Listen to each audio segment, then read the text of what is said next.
배도 못 부르는 여자가 무슨 며느리야. 당장 나가. 당장 거기 버려. 그 목소리가 제 귀를 때렸을 때 저는 손에 들고 있던 반찬 용기를 놓칠 뻔했습니다. 제삿날 아침, 친정 어머니가 정성껏 만들어주신 나물과 전 그리고 조림을 가져왔습니다. 시어머니께서 좋아하실 거라고 생각했어요. 하지만 문옥분 여사는 제가 가져온 음식을 한 번도 쳐다보지 않았습니다. 그저 쓰레기통을 가리켰어요. 거기 버리라고요. 이런 상황이 벌어진 데에는 아주 충격적인 이유가 있었습니다. 본격적인 이야기가 시작되기 전 구독과 좋아요를 눌러주세요. 지금 뭘 하면서 이 이야기를 듣고 계신지 댓글로 남겨주시면 감사하겠습니다. 시청하시는 분들 모두 새해 복 많이 받으세요. 그럼 사연 시작합니다. 그날은 9월 말이었습니다. 시할아버지 제삿날이었어요. 시댁은 경기도 큰 한옥이었는데 대문부터 위압감이 있는 집이었어요. 새벽 5시에 일어나서 친정어머니가 전날 밤부터 만들어주신 반찬을 챙겼습니다. 갈비찜, 나물, 전이었는데 하나하나 정성스럽게 만드신 음식들이었어요. 어머니는 이 음식들을 싸주시면서 말씀하셨습니다. 시어머니께서 좋아하실 거라고 정성이 담겨 있으니 분명 인정해 주실 거라고요. 아침 7시쯤 시댁에 도착했습니다. 대문을 열고 들어서니 이미 친척들이 모여 있었는데 20명은 넘어 보였습니다. 마당에서 시어머니 문옥분이 서 계셨어요. 66세, 허리가 곱고 목소리가 큰 분이었습니다. 제 손에 든 용기를 보시더니 쓰레기통을 가리키셨어요. 그게 뭐니? 우리 집은 그런 거 안 먹는다. 당장 버려. 시어머니가 쓰레기통을 가리키시며 말씀하셨습니다. 거기 버리라고요. 저는 용기를 들고 쓰레기통으로 갔습니다. 친척들이 저를 보고 있었는데 모두 제가 무슨 일을 당하는지 알고 있는 것 같았어요. 뚜껑을 열고 반찬을 하나씩 버렸습니다. 어머니가 새벽부터 만드신 갈비찜, 정성스럽게 무친 나물, 하나하나 부친 전을 쓰레기통에 넣었어요. 손이 떨렸지만 계속 버렸습니다. 왜 이렇게 행동이 굼떠? 빨리 좀 버려. 시어머니가 친척들을 돌아보며 말씀하셨어요. 배도 못 부르는 여자가 무슨 며느리냐고 3년이 됐는데 배 한 번 못 불렀으면 그만 나가야 하는 거 아니냐고요. 마당이 순식간에 조용해졌습니다. 모두가 저를 보고 있었는데 누군가는 동정하는 눈빛으로 누군가는 그냥 고개를 돌렸어요. 저는 쓰레기통 뚜껑을 닫고 안으로 들어갔습니다. 부엌에 여자 친척들이 모여 있었습니다. 제사 음식을 준비하고 있었는데 인사를 했지만 대답하는 사람은 아무도 없었어요. 다들 시어머니 눈치를 보고 있었습니다. 저는 아무렇지 않은 척하며 앞치마를 두르고 일을 시작했어요. 전을 부치고 나물을 무치고 과일을 깎았습니다. 손이 쉴 틈이 없었어요. 속이 메스꺼웠습니다. 아침부터 계속 그랬는데 물을 마셔도 나아지지 않았어요. 점심때가 되자 제사상을 차렸고 남자들이 먼저 제사를 지냈습니다. 저는 부엌에서 대기했어요. 제사가 끝나고 음복 시간이 되자 모두 거실에 모여 앉았습니다. 상이 차려지고 식사가 시작됐는데 저는 구석에 앉아서 조용히 먹는 척했어요. 사실 거의 먹지 못했습니다. 속이 너무 안 좋아서요. 식사가 끝나갈 무렵 시어머니가 갑자기 제 이름을 부르셨습니다. 시어머니가 친척들을 둘러보시더니 우리 집안은 대대로 가문을 중요하게 여기는 집안이라고 장손이 대를 이어야 하는데 이 며느리가 3년 동안 배 한 번 못 불렀다고 말씀하셨습니다. 순간 공기가 무거워졌고 친척들의 시선이 제게 쏟아졌어요. 시어머니는 계속 말씀하셨습니다. 아이도 못 낳는 여자가 무슨 며느리냐고요. 저는 아무 말도 하지 않았습니다. 말해봤자 소용없다는 걸 알았으니까요. 3년이었어요. 결혼한 지 3년 동안 아이가 없었습니다. 병원에도 갔었고 검사도 받았는데 문제는 없었어요. 남편도 저도요. 하지만 시어머니는 믿지 않으셨습니다. 제 탓이라고 하셨어요. 저는 자리에 앉았습니다. 친척들이 웅성거렸는데 남편 태우는 건너편에 앉아 고개를 숙이고 있었어요. 제 눈을 마주치지 않았습니다. 오후가 되자 친척들이 하나둘 떠나기 시작했습니다. 저는 혼자서 설거지를 하고 부엌을 정리했어요. 해가 지기 시작할 무렵 시어머니가 부르셨습니다. 안방으로 오라고 하셨어요. 들어가니 시어머니와 남편이 앉아 있었고 테이블 위에 서류가 놓여 있었습니다. 이혼 서류였어요. 남편 이름이 이미 서명돼 있었습니다. 시어머니가 말씀하셨어요. 여기 도장만 찍으면 된다고 조용히 나가라고요. 저는 서류를 봤습니다. 손이 떨렸어요. 남편을 봤는데 그는 여전히 고개를 숙이고 있었습니다. 서류를 확인해 보니 위자료는 없었고 재산 분할도 없었습니다. 결혼 3년 동안 모은 게 제 명의로 된 게 하나도 없었으니까요. 시어머니가 도장을 내미셨습니다. 아이 못 낳아서 내쫓기는 기분이 어떤지 아시나요? 요즘 시대에. 하지만 저는 아무 말도 할 수 없었어요. 결국 이혼 도장을 찍었습니다. 시어머니가 서류를 챙기시더니 오늘 안으로 짐 싸서 당장 나가라고 말하셨어요. 저는 일어나서 그대로 집으로 갔습니다. 짐을 싸는데 3년 동안 살았지만 제가 가져갈 게 많지 않았습니다. 짐을 싸다가 화장실에 들어갔어요. 거울을 봤는데 얼굴이 창백했습니다. 속이 또 메스꺼웠어요. 며칠째 계속 이랬습니다. 배를 만져봤는데 미세하게 당기는 느낌이 또 왔어요. 설마 하는 생각이 들었습니다. 하지만 확신할 수 없었어요. 그리고 설령 그렇다 해도 이 집에서는 말하면 안 된다고 생각했습니다. 화장실에서 나와 짐을 다 챙겼습니다. 거실로 나왔는데 남편이 소파에 앉아 있었어요. 저는 그에게 물었습니다. 이게 정말 당신 뜻이냐고요. 남편은 고개를 숙인 채 대답했어요. 미안하다고요. 그 한마디였습니다. 저는 더 묻지 않았어요. 현관으로 향했습니다. 가방 하나를 들고요. 문을 열기 직전 멈춰서 배를 한번 쓸어내렸습니다. 마음속으로 말했어요. 만약 내가 정말 와 있는 거라면 엄마가 끝까지 지킬게. 현관문을 열고 나왔습니다.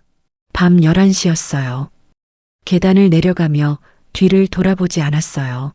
3년을 산 집이었지만 돌아볼 이유가 없었습니다. 무작정 버스 정류장까지 걸었습니다. 30분쯤 걸려 도착해 벤치에 앉아서 휴대폰을 꺼냈어요. 친구 수진에게 전화했습니다.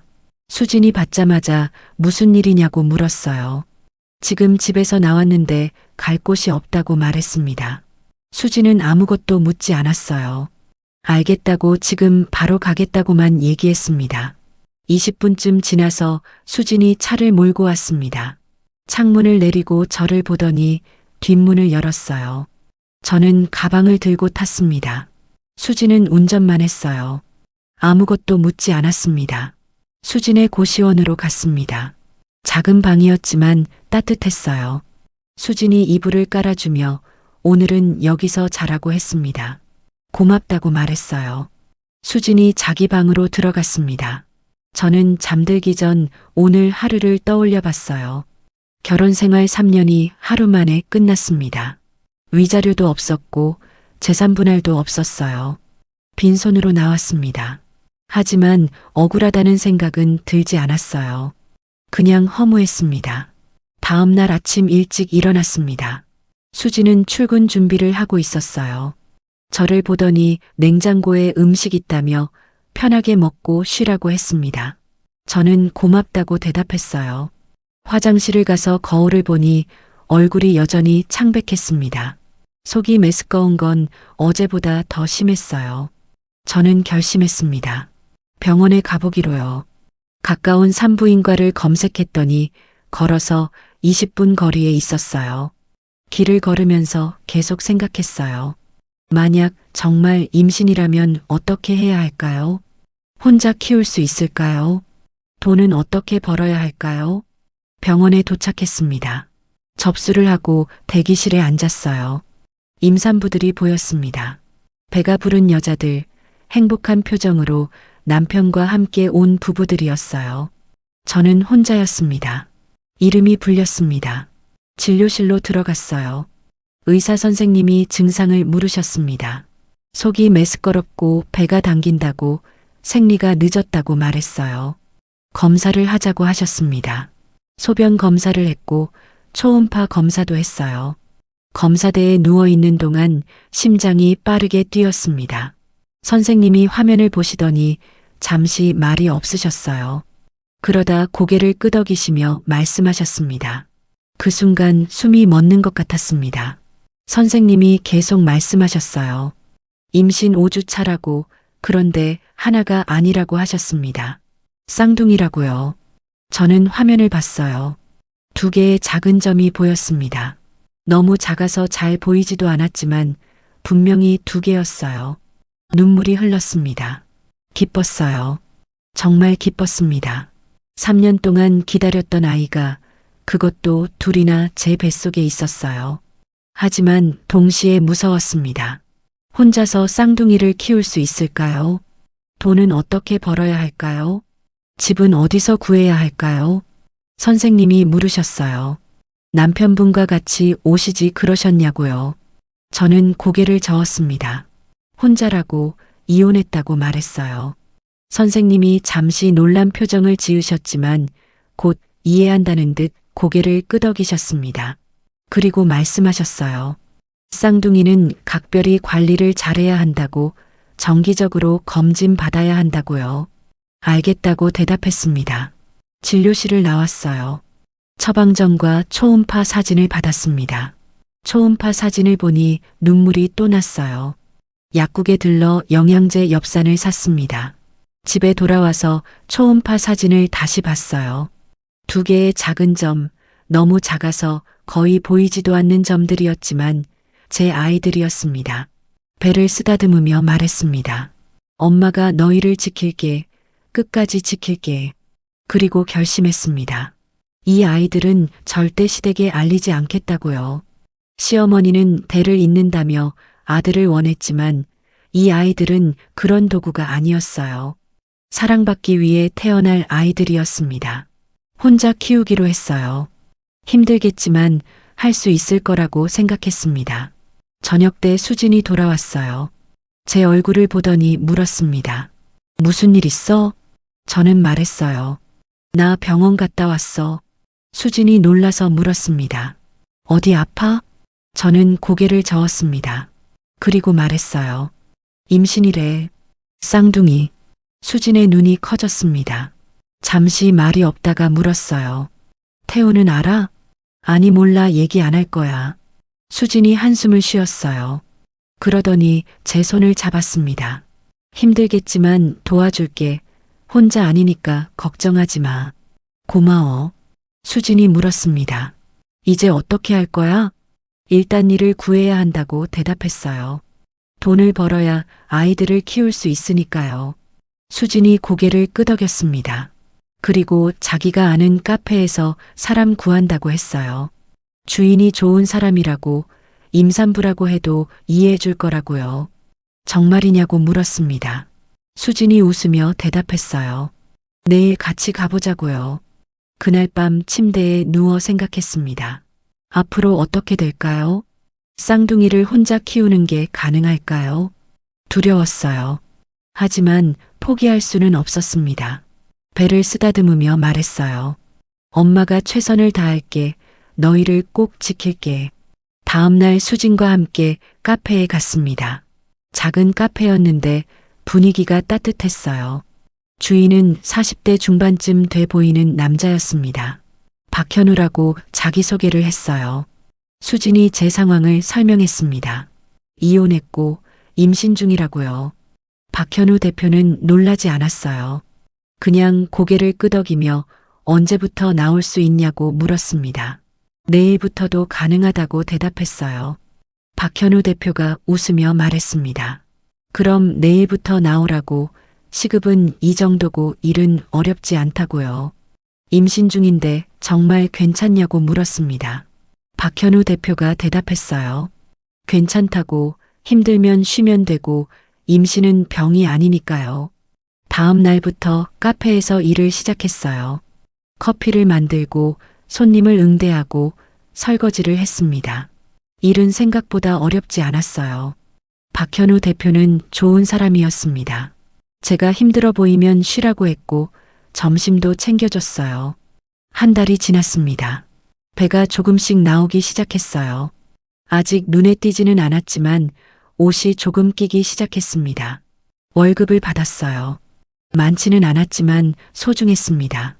이 돈으로 아이들을 키울 수 있을 거라고 생각했어요. 수진이 집에서 나와 작은 원룸을 얻었습니다. 보증금은 수진이 빌려줬어요. 나중에 갚겠다고 했습니다. 원룸은 작았지만 제 공간이었어요. 아이들과 함께 살 공간이었습니다. 짐을 풀고 방을 정리했어요. 아기 침대를 놓을 자리도 생각했습니다. 쌍둥이니까 2개가 필요할 거였어요. 그날 밤 창가에 앉아 배를 쓰다듬었습니다. 3개월이 됐어요. 배가 제법 나왔습니다. 병원에 정기 검진을 받으러 갔어요. 의사 선생님이 말씀하셨습니다. 아이들이 건강하다고, 잘 자라고 있다고요. 초음파 사진을 받았습니다. 이제 아이들 모습이 조금 보였어요. 손가락도 보였고 심장 뛰는 것도 확인할 수 있었습니다. 눈물이 났어요. 정말 잘하고 있구나. 카페로 돌아와서 일을 했습니다. 박현우 대표가 물었어요. 검진 잘 받았냐고요? 네, 아이들 건강하다고 대답했습니다. 박현우 대표가 웃으며 다행이라고 했어요. 시간이 흘렀습니다. 6개월이 됐고 배가 많이 나왔어요. 이제 숨길 수 없을 정도였습니다. 카페 손님들도 알게 됐어요. 축하한다고, 건강하게 나으라고 말해줬습니다. 고맙다고 대답했어요. 8개월이 됐습니다. 배가 정말 컸어요. 쌍둥이라서 더 컸습니다. 걷기도 힘들었고 자는 것도 힘들었어요. 하지만 행복했습니다. 매일 밤 배를 쓰다듬으며 아이들에게 말했어요. 엄마가 기다린다고, 빨리 만나고 싶다고요. 박현우 대표가 출산 휴가를 주겠다고 했습니다. 한 달 전부터 쉬라고요. 괜찮다고 했지만 박현우 대표는 고집했어요. 아이들이 중요하다고, 건강하게 낳아야 한다고요. 결국 출산 한 달 전부터 일을 쉬었습니다. 집에서 아기용품을 준비했어요. 옷, 기저귀, 젖병을 샀습니다. 쌍둥이니까 모든 게 2개씩이었어요. 돈이 많이 들었지만 아깝지 않았습니다. 출산 예정일이 다가왔습니다. 어느 날 밤 배가 아프기 시작했어요. 진통이었습니다. 택시를 타고 병원으로 갔어요. 진통이 심해졌고 도착하자마자 바로 분만실로 들어갔어요. 의사 선생님과 간호사들이 옆에 있었지만 남편은 없었습니다. 가족도 없었어요. 저 혼자였습니다. 하지만 외롭지 않았어요. 곧 만날 아이들을 생각하며 힘을 냈습니다. 몇 시간 후 첫째가 나왔어요. 울음소리가 들렸습니다. 아들이었어요. 곧이어 둘째도 나왔습니다. 역시 울음소리가 들렸어요. 역시 아들이었습니다. 쌍둥이 아들이었어요. 간호사가 아이들을 제게 안겨줬습니다. 작고 따뜻했어요. 눈물이 쏟아졌습니다. 만났어요. 드디어 만났습니다. 아이들을 안고 말했어요. 엄마가 너희를 지킬게, 평생 지킬게. 그날부터 제 인생이 바뀌었습니다. 쌍둥이 아들의 엄마가 됐어요. 힘들었지만 행복했습니다. 그리고 한 가지는 확실했어요. 이 아이들은 절대 시댁에 알리지 않을 거라고요. 저는 그렇게 3년을 살았습니다. 혼자서 쌍둥이를 키우며요. 쌍둥이 아들들은 건강하게 자랐어요. 이제 새 돌이 됐습니다. 첫째는 민준이, 둘째는 민재라고 이름 지었어요. 둘 다 활발하고 밝은 아이들이었습니다. 카페 일은 계속했어요. 박현우 대표는 여전히 좋은 사람이었습니다. 아이들을 데리고 출근하면 카페 한쪽에 놀이 공간을 만들어줬어요. 손님들도 아이들을 좋아했습니다. 힘들었지만 행복했어요. 아침에 아이들을 깨우고 밥을 먹이고 카페에 가고 저녁에 집으로 돌아와 재우는 일상이 반복됐지만 불만은 없었습니다. 수진도 자주 놀러 왔어요. 아이들을 봐주기도 했고 저녁을 함께 먹기도 했습니다. 시댁에서는 연락이 없었어요. 3년 동안 단 한 번도요. 저도 연락하지 않았습니다. 민준이와 민재는 아빠가 누군지 몰랐어요. 물어보지도 않았습니다. 아직 어려서 그런 것도 있었지만 저는 굳이 말하지 않았어요. 그렇게 평화로운 시간이 흘렀습니다. 어느 날 우편함에 편지가 한 통 들어 있었어요. 강씨 종친의 초대장이었습니다.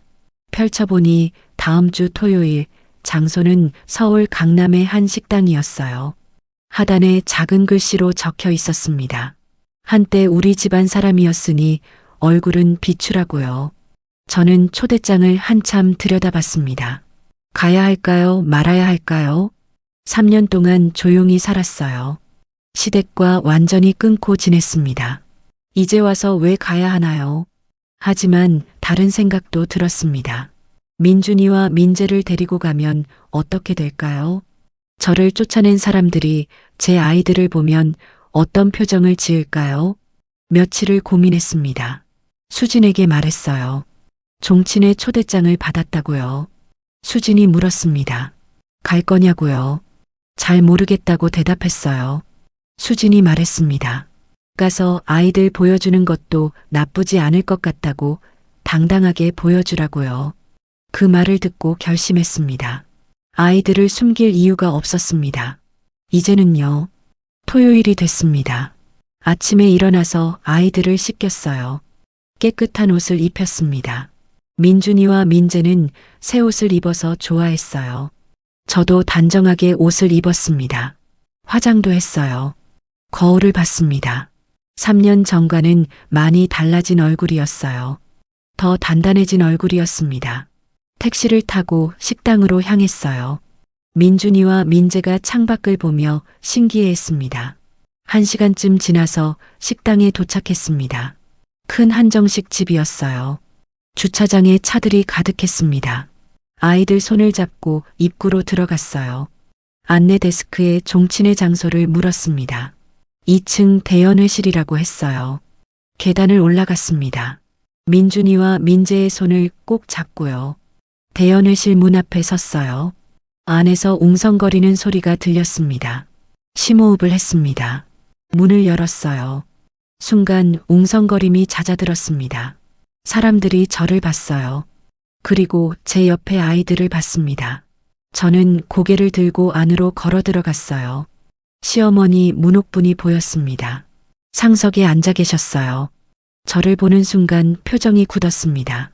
남편 태우도 보였어요. 한쪽 구석에 서 있었는데 저를 보더니 눈이 커졌습니다. 저는 계속 걸었습니다. 민준이와 민재의 손을 잡고요. 사람들이 웅성거리기 시작했어요. 저 여자 누구야? 태우 전 부인 아니야.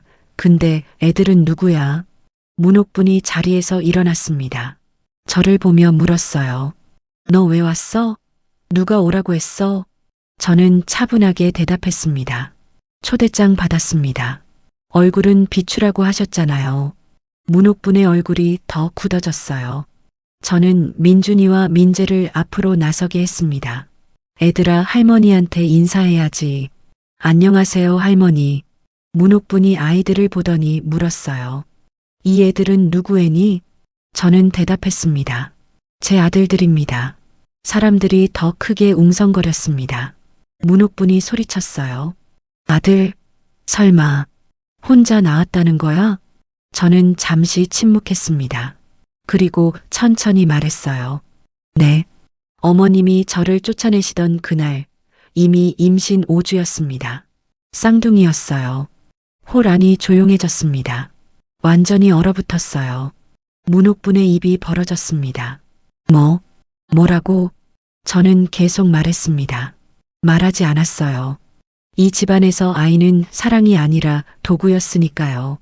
사람들이 속삭이기 시작했어요. 그럼 본인 손주잖아. 그걸 모르고 쫓아냈다고? 쌍둥이까지. 태우가 앞으로 나왔습니다. 저를 보며 말했어요. 서진아, 왜 말 안 했어? 저는 태우를 봤습니다. 말했으면 어떻게 됐을까요? 딸이면 낙태시키려고 하셨겠죠. 태우가 아이들을 보더니 손을 내밀었어요. 애들아, 아빠야. 민준이가 제 뒤로 숨었습니다. 민재도 제 다리를 붙잡았어요. 저는 말했습니다. 이 아이들한테 당신은 아빠가 아니에요. 3년 동안 한 번도 본 적 없는 남이죠. 태우의 손이 멈췄어요. 그때 상석에 앉아있던 남자가 일어났습니다.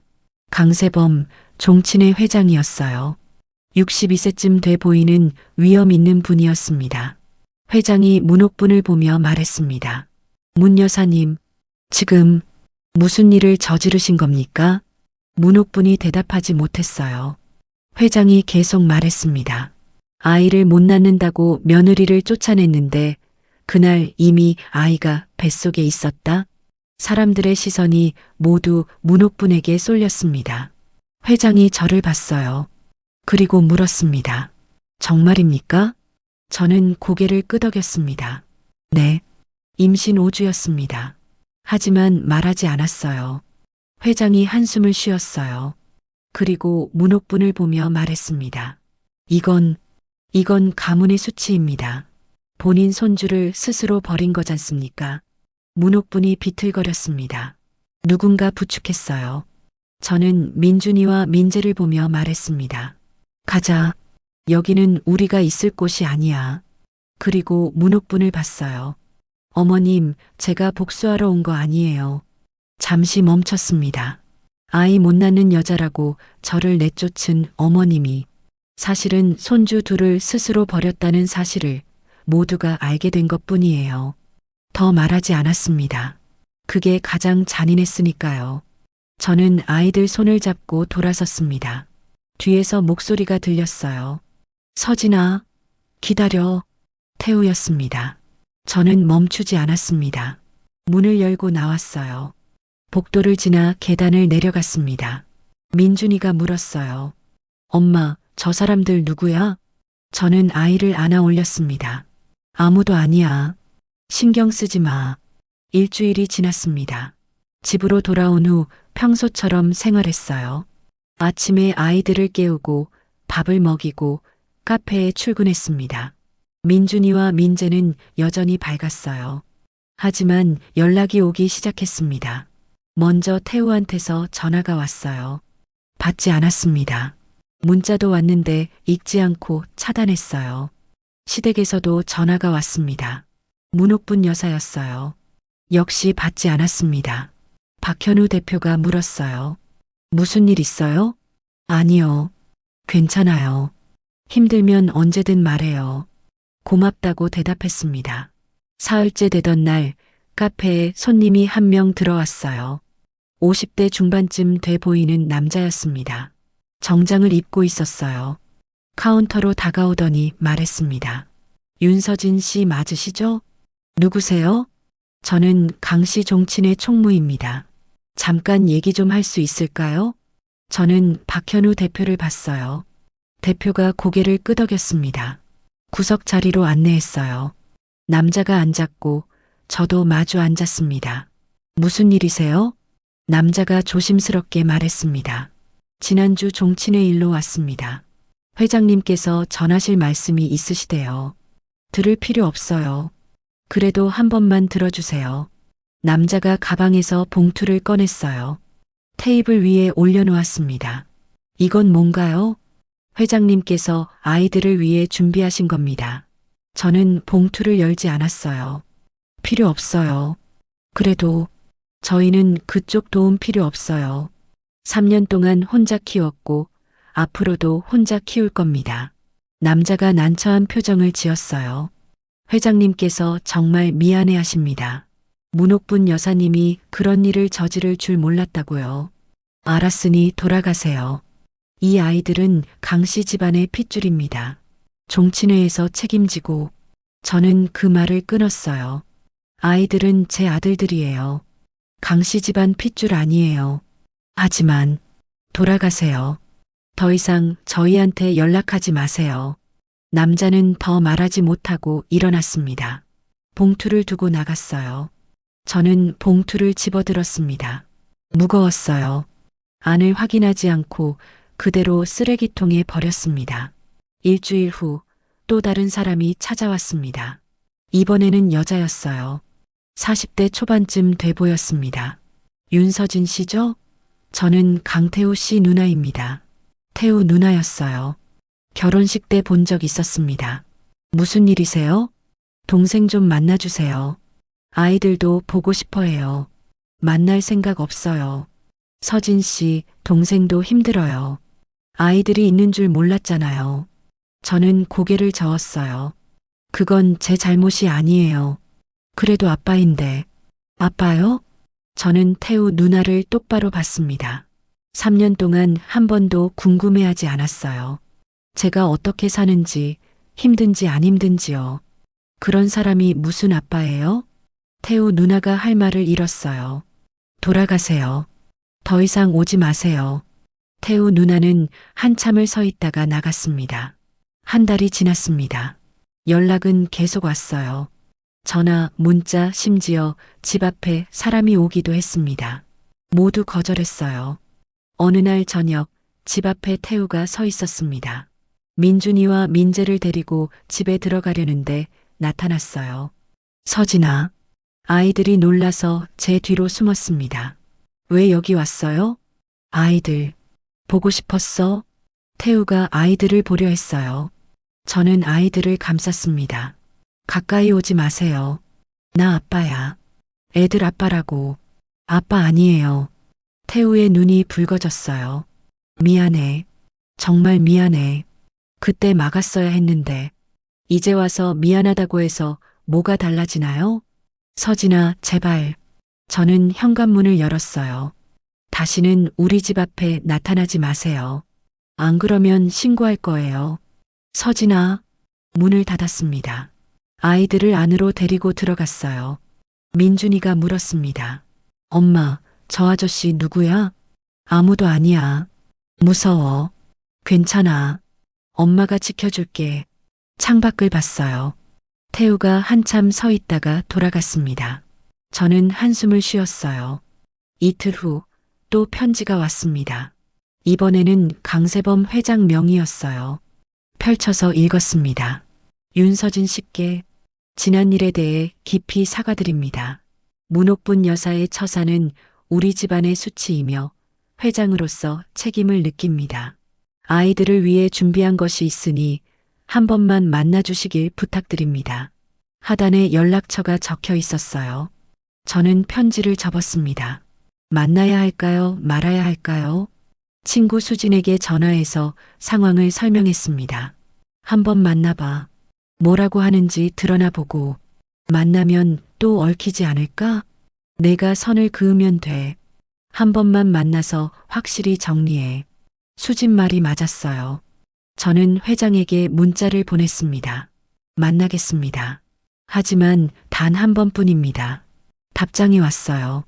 고맙습니다. 내일 오후 3시, 장소는 제가 보내드리겠습니다. 다음 날 오후 약속 장소로 갔습니다. 강남의 한 호텔 라운지였어요. 조용하고 고급스러운 곳이었습니다. 강세범 회장이 이미 와 있었어요. 일어나서 인사했습니다. 와주셔서 감사합니다. 앉으세요. 마주 앉았습니다. 커피가 나왔어요. 회장이 먼저 입을 열었습니다. 먼저 사과드립니다.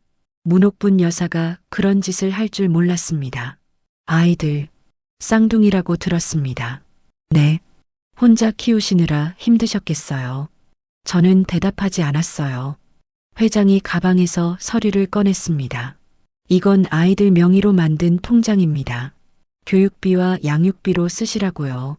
서류를 밀어냈어요. 필요 없어요. 하지만 저희는 그쪽 도움 없이 잘 살고 있어요. 앞으로도 그럴 거고요. 회장이 난처한 표정을 지었어요. 아이들은 강씨 집안에. 아니에요. 제가 끊었습니다. 제 아들들이에요. 강씨 집안 아들들 아니에요. 혈연이 뭐가 중요해요? 3년 동안 키운 건 저예요. 밤새 우는 아이들 안고 아플 때 병원 데려가고 첫걸음마 가르친 것도 저예요. 회장이 아무 말도 하지 못했어요. 저는 계속 말했습니다. 그쪽은 아무것도 안 하셨잖아요. 궁금해하지도 않으셨고요. 그건 몰랐으니까. 알았으면 달라졌을까요? 회장이 멈췄어요. 저는 일어났습니다. 오늘로 끝입니다. 더 이상 저희한테 연락하지 마세요. 기다려주세요. 들을 말 다 들었어요. 회장이 일어나서 말했습니다. 최소한 아이들이 크면 선택하게 해주세요. 아버지를 만날지 말지요. 저는 잠시 생각했어요. 아이들이 원하면요. 하지만 강요는 하지 않을 거예요. 그것만으로도 감사합니다. 저는 고개를 끄덕이고 라운지를 나왔습니다. 밖으로 나와서 깊이 숨을 쉬었어요. 이제 정말 끝이었습니다. 더 이상 얽히지 않을 거였습니다. 민준이와 민재가 놀이방에서 놀고 있었어요. 수진이 봐주고 있었습니다. 어떻게 됐어? 정리했어. 더 이상 연락 안 올 거야. 잘했어. 저는 아이들을 봤어요. 민준이와 민재가 웃으며 놀고 있었습니다. 저 아이들만 있으면 됐어요. 다른 건 필요 없었습니다. 6개월이 지났습니다. 평화로웠어요. 시댁에서 연락은 오지 않았고 태우도 나타나지 않았습니다. 약속대로 선을 그었던 거였어요. 카페 일은 안정됐습니다. 박현우 대표가 저를 매니저로 승진시켜줬어요. 월급도 올랐습니다. 민준이와 민재를 키우기에 충분한 돈이었어요. 아이들은 건강하게 자랐습니다. 이제 4살이 됐어요. 어린이집도 다니기 시작했습니다. 민준이는 활발했고 민재는 조용했어요. 성격이 달랐지만 둘 다 착한 아이들이었습니다. 수진도 자주 놀러 왔어요. 아이들이 이모라고 불렀습니다. 수진은 아이들을 진짜 조카처럼 아꼈어요. 평범한 일상이었습니다. 하지만 그 평범함이 행복했어요. 어느 토요일 오후였습니다. 날씨가 좋아 민준이와 민재를 데리고 공원에 갔어요. 아이들이 놀이터에서 놀고 있을 때였어요. 벤치에 앉아 지켜보고 있었습니다. 누군가 옆에 섰어요. 고개를 들었습니다. 강세범 회장이었어요. 우연히 지나가다 봤습니다. 저는 아무 말도 하지 않았습니다. 잘 크고 있네요. 네. 건강해 보여서 다행입니다. 침묵이 흘렀습니다. 회장이 말했어요. 문옥분 여사가 돌아가셨습니다. 저는 회장을 봤어요. 1달 전이었습니다. 병환이 갑자기 악화됐어요. 그러셨군요. 마지막까지 아이들 얘기를 하셨습니다. 후회한다고요. 저는 대답하지 않았어요. 회장이 계속 말했습니다. 강태호 씨도 힘들어하고 있습니다. 아이들을 보고 싶어 하는데 방법이 없다고요. 그건 제 상관이 아니에요. 알고 있습니다. 회장이 한숨을 쉬었어요.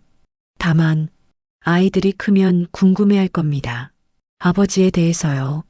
그때 가서 생각할게요. 그것만으로도 감사합니다. 회장이 일어났어요. 건강하십시오, 윤 씨. 아이들도요. 감사합니다. 회장이 떠났습니다. 저는 다시 아이들을 봤어요. 민준이와 민재가 웃으며 놀고 있었습니다. 문옥분이 돌아가셨다는 소식을 들었지만 슬프지 않았어요. 그냥 담담했습니다. 1달 후였습니다. 카페에 손님이 한 명 들어왔어요. 30대 초반쯤 돼 보이는 여자였습니다. 카운터로 오더니 말했어요. 윤서진 씨 맞으시죠? 네, 누구세요? 저는 강태호 씨 약혼자입니다. 순간 멈췄어요. 여자가 조심스럽게 말했습니다. 얘기 좀 나눌 수 있을까요? 구석 자리로 안내했어요. 마주 앉았습니다. 무슨 일이세요? 여자가 가방에서 사진 한 장을 꺼냈어요. 태우와 함께 찍은 사진이었습니다. 다음 달에 결혼해요.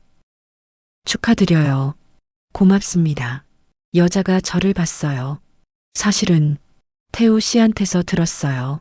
아이들 얘기요. 저는 아무 말도 하지 않았어요. 태우 씨가 정말 후회하고 있어요. 매일 아이들 얘기를 해요. 그래서요? 한 번만 만나게 해주실 수 없을까요? 저는 고개를 저었어요. 안 돼요. 제발 부탁드려요. 태우 씨가 너무 힘들어해요. 그건 제 문제가 아니에요. 여자가 눈물을 글썽였어요. 윤서진 씨도 아이들 엄마시잖아요.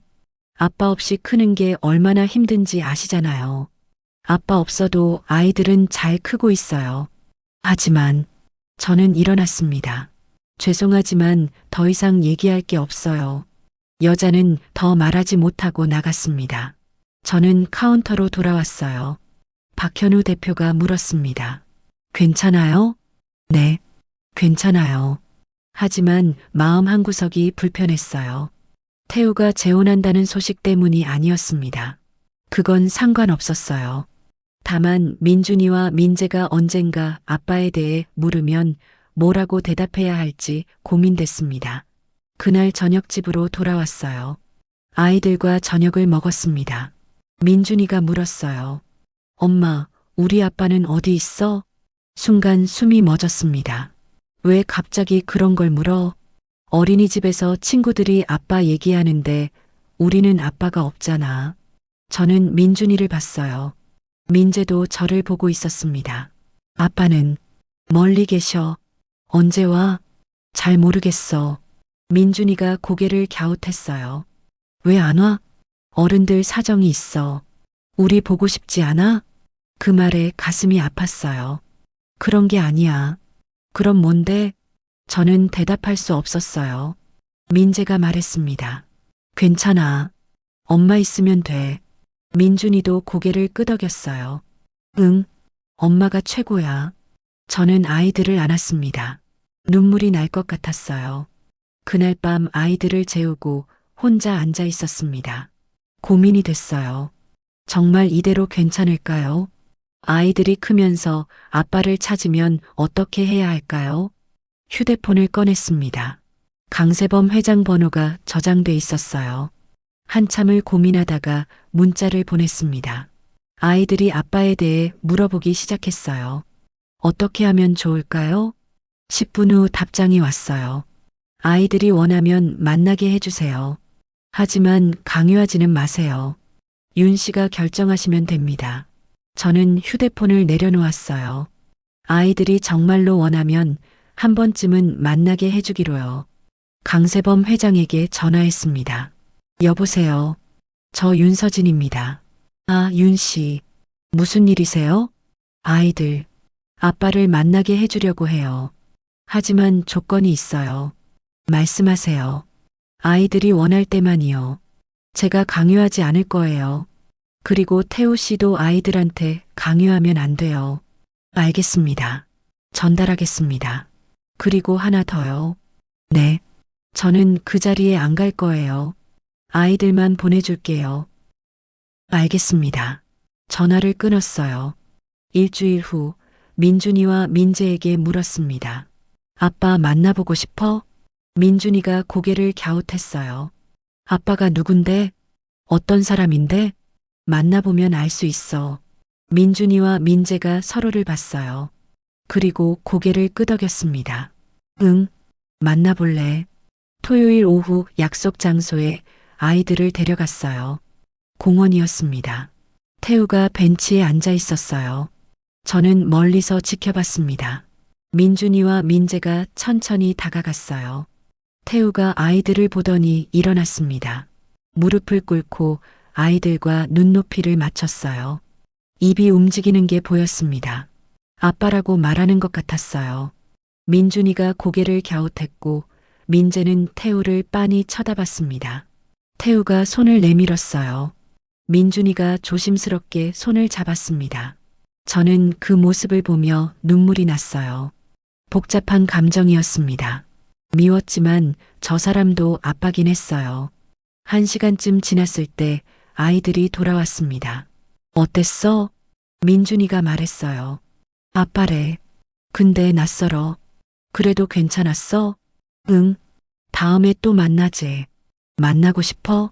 민준이가 고개를 끄덕였어요. 민재도요. 그럼 또 만나자.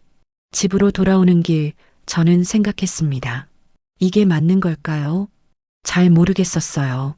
하지만 아이들이 원한다면 그게 맞는 거겠죠. 저는 3년 전 이혼당하고 쫓겨나고 빈손으로 나왔습니다. 하지만 쌍둥이 아들을 혼자 낳았고 힘들지만 후회는 없습니다. 이제 아이들은 아빠를 만나기 시작했습니다. 제가 원해서가 아니라 아이들이 원해서요. 저는 여전히 혼자 아이들을 키우고 있어요. 왜냐하면 이 아이들은 제 아이들이니까요. 대를 잇는 도구가 아니라 사랑받기 위해 태어난 아이들이니까요. 이 이야기를 끝까지 시청해 주셔서 감사합니다. 그럼 다음 영상에서 또 만나요.